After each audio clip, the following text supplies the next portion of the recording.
그래서 교회에서 뭐 하자, 어떤 행사를 하면은 꼭 왜 해야 돼요? 왜요? 라고 물어보는 친구들이 있어요. 그러니까 이 학습 스타일을 모르면 어떻게 되냐면은 이 자식이 되게 반항적인데 하라면 해! 라고가 될 수 있는데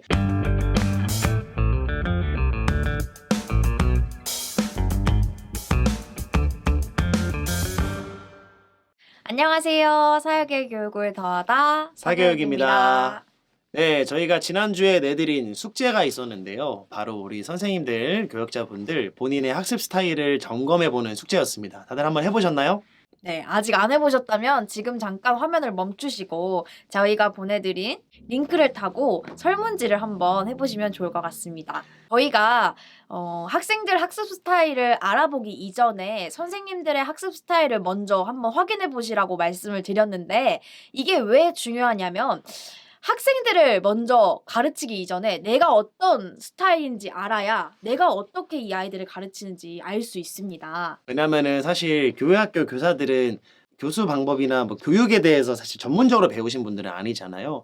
그러다 보니까 본인의 학습 스타일에 따라서 이 학생들도 이런 스타일을 가지고 있을 거라고 산정하게 되고, 그러다 보니까 그 교사들 각각이 생각하는 내 교육의 성공에 대한 기준이 다르다고 해요. 이전 편에서 보였지만 네 가지 학습 스타일이 있습니다. 우선은 저희가 오늘은 창의적 학습자에 대해서 다룰 거고요.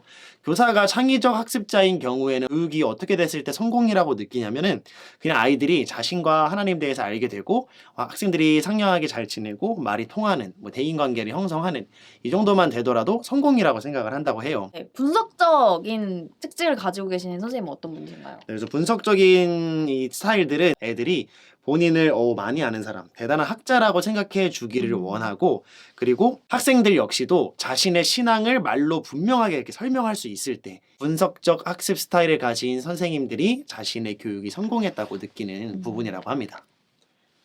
체험적 스타일은 어떤 선생님이신가요? 이제 체험적 스타일은 본인이 이 이야기가 진짜인지 아닌지 체험을 해보는 스타일이잖아요.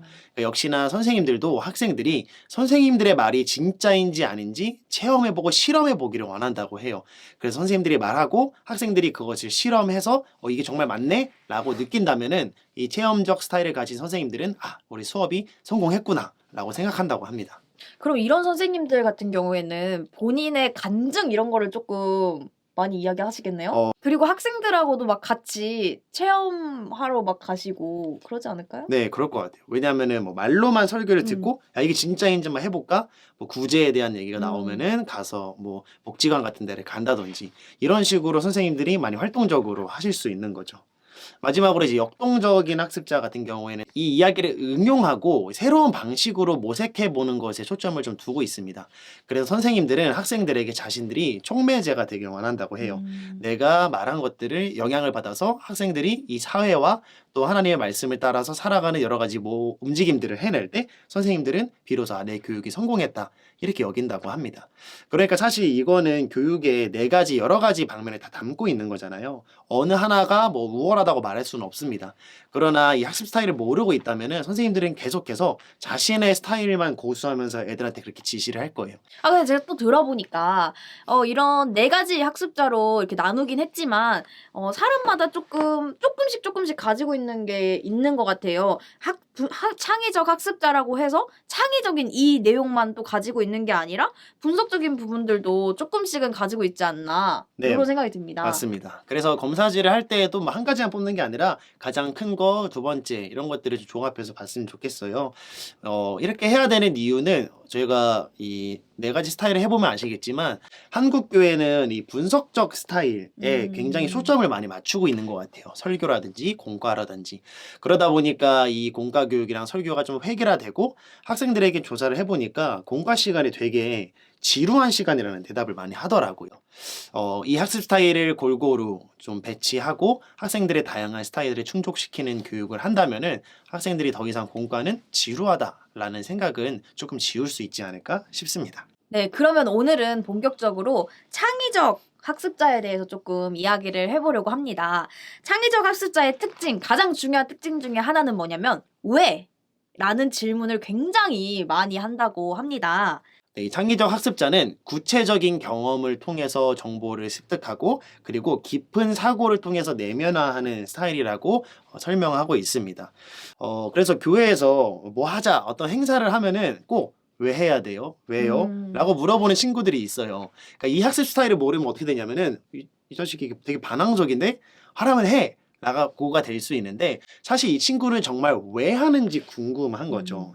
제가 최근에 뭐 말씀을 이만큼 암송하면은 뭐 상품을 주겠다 이런 식으로 말을 한 적이 있는데 상품이 꽤 크니까 어떤 친구들은 말씀 암송 엄청 열심히 해오더라고요.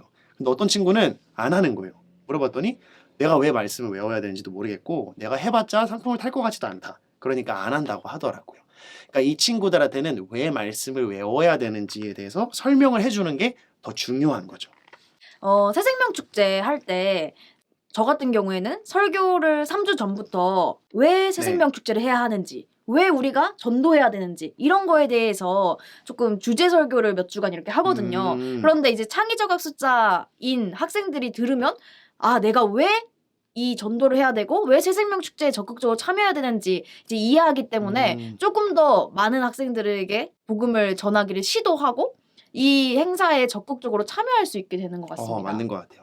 그래서 이 친구들은 이런 동기 또는 이제 말하고 듣고 얘기하는 거에 대한 굉장히 강점이 있는 친구들이에요. 그러다 보니까 대개 그룹 안에서 대인관계가 좋고 이 친구들을 따르는 많은 친구들이 있다는 강점이 있습니다. 그렇다면 이제 강점도 있지만 사실 이 친구들의 약점도 있을 것 같아요. 네, 이 친구들은 굉장히 말을 많이 하고 대인 관계가 좋다 보니까 뭐 중고등학생들은 안 그럴 수 있겠지만 조금 초등부 같은 경우에 이 진짜 창의적인 학습자면 설교 시간에 왜요? 왜요? 이렇게 질문을 그럴 수도 조금 있겠죠. 많이 할 것 같다는 네, 생각이 또 드네요. 맞아요. 그래서 이 친구들의 단점이라고 하면은 이제 왜가 나오면은 궁금해서 미치겠고 이제 수업을 좀 방해하는 것처럼 느껴질 수도 있을 것 같습니다. 그래서 이런 약점들을 좀 보완하기 위해서는 이제 이 창의적 학습자들은 말 또 대인관계 이런 것들에 굉장한 뭐랄까요 예민하다 보니까 이 친구들을 설득하고 왜 해야 되는지 설명하면은 대개는 그 학습의 목표를 성취하고자 하는 선생님의 의도에 따라서 움직이는 경향을 보인다고 합니다. 그러니까 여러분의 반에 이렇게 왜에 대해서 굉장히 예민한 친구들이 있다면은 잘 설명해 주시고 설득을 해서 따라오게 만든다면은 그 친구들을 더 이해할 수 있지 않을까 싶습니다. 그래서 이걸 잘 설명해 주는 열린 분위기를 만드는 게 무엇보다 중요하겠고요. 이런 창의적 학습자들에게 필요한 교사는 동기를 부여해주고 그리고 왜에 대해서 항상 채워줄 수 있는 선생님들, 지지자들이 있다면은 이 학생들이 더 잘 배울 수 있을 것 같습니다. 그래서 또 구체적인 예를 저희가 하나씩 좀 설명을 해보려고 해요. 예를 들어서 이런 다양한 학습자들이 있는데 저희가 공과 공부를 한다고 했을 때 어떻게 적용을 하면 좋을까? 이것들을 각 학습자들의 말미에 한번 다뤄보려고 합니다. 우선 저희가 선택한 본문은 마태복음 5장 13절, 14절 저희가 이거를 한번 다뤄보려고 해요. 세상의 빛과 소금이라는 그리스도인의 소명, 사명을 담은 책이죠.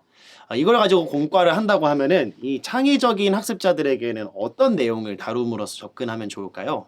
아무래도 왜가 중요하겠죠. 왜 우리가 빛과 소금이 되어야 하냐. 물론 말씀에서 이미 빛과 소금이라 말했지만 우리가 왜 맛을 잃으면 안 되냐.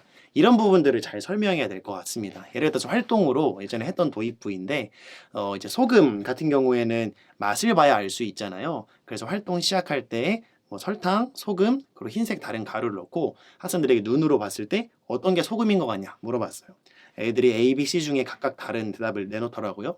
그 다음에는 이제 하나씩 찍어 먹어보고 어떤 게 소금인지를 맞춰보라는 활동을 했어요. 그랬더니 학생들이 소금을 먹고 짠 표정을 지으면서 아, 이게 소금이구나. 그러니까 소금은 맛을 봐야 알 수 있구나. 이걸 깨달았던 것 같아요. 그러니까 그거랑 이어져서 이 말씀에 소금이 맛을 잃으면 벌어진다고 했는데 왜냐하면 소금은 눈으로 보이는 거나 겉만 번지르르게 한 게 아니라 맛이 중요하고 그것으로 정화시키는 역할이 중요하니까 맛을 잃으면 안 된다. 그러니까 이 왜에 대한 질문이 충족되었던 활동이었던 것 같아요. 그러니까 이런 식으로 설교를 하거나 공과 활동을 할 때 학생들에게 왜 그것이 되어야 한다는 것을 깨닫게 해준다면 참 좋을 것 같아요. 그리고 우리가 이제 다음에 다중지능이나 감각 이런 거 배우겠지만 이거를 말로만 하는 게 아니라 그 학생들이 가지고 있는 다양한 감각 학습법을 통해서 알려준다면 좋지 않을까 생각합니다. 저희가 이번 시간에는 창의적 학습자에 대해서 조금 이야기를 해봤습니다. 다음 시간에는 분석적 학습자에 대해서 한번 알아보도록 하겠습니다. 네, 그럼 다음 사교육에서 만나요. 만나요.